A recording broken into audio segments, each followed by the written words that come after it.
Kako razumete tišinu, bilo čiju tišinu i moju svih ovih dana?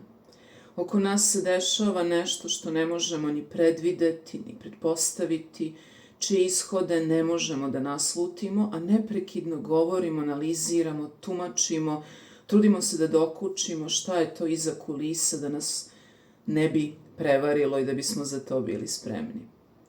Da li možda sve ovo što se oko nas dešava treba da bude poziv da se utišamo i da ne govorimo i da ćuteći probamo da osetimo gde smo mi u ovome svetu i koje je naše mesto ili koja je naša uloga. Dakle, sve čega je previše treba da bude manje nego što jeste. Pa dakle, ako pokušavamo da na sve ove načine dokučimo smisao, možda u stvari treba da zaćutimo i da tek na tom mestu shvatimo šta se ovo dešava oko nas.